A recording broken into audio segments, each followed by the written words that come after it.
Наистина трябва да се радваме, защото Господ дойде в нашия живот.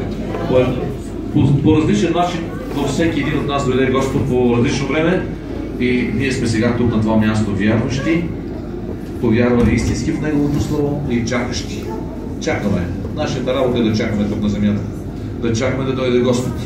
Дали в нашата смърт и след това в нашето възкресение за вечен живот и дали в грабването, ако останем живи до Неговото идване. Нека да бъде слава на Бога.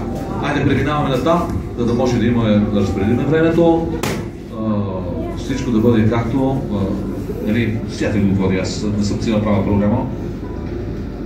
Но нека да бъде слава на Бога. Сега ще дадем почест на нашите братия пастори.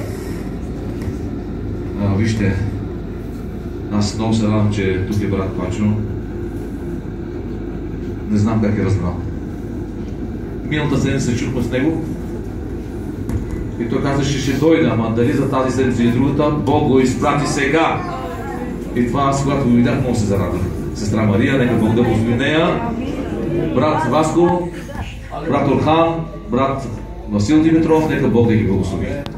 Всички са пастори на Божията нива, ще имат тази възможност да ви поздравят, да кажат нещо, не знам какво ще кажат, може нещо да говорят против мене, внимавайте какво ще чуете.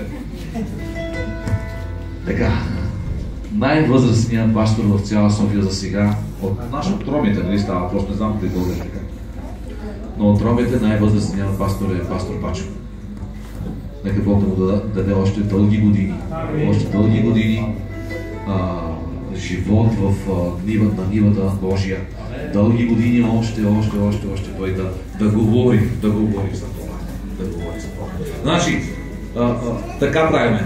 Пастор Пачо поздравява църквата, казва каквото Бог ще му даде песен.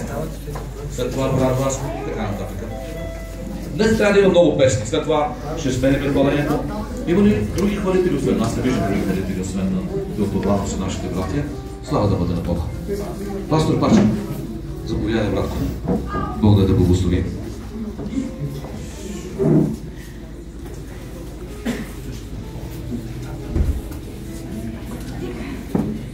Слава да бъде на Господа. Нека Господ да ви благослови. Радвам се, че очите са ми пълни това, което виждат.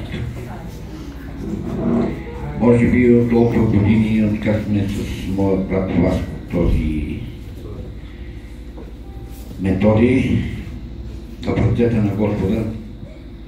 Може би не съм улучили друг път толкова народ, но като че ли това нещо ми е за първи път, което ми виждат очите. И се радвам, че е така. Дали е само заради рождения ден, дали изобщо винаги вече е така пълна църква, да не знам. Ще бъде. Ще бъде. Значи ние се надяваме за в бъдещето, че така ще бъде. Защото сегашният живот, който го живеем го зарад бъдещия. Слава да бъде на Господа! И малко чухте много ценни думи от брат Саваско, не знам вие дали ги изживявате, къде отива думата и какво иска да каже самата дума. Аз не знаех изобщо ще има рожден ден. Още вчера моята половинка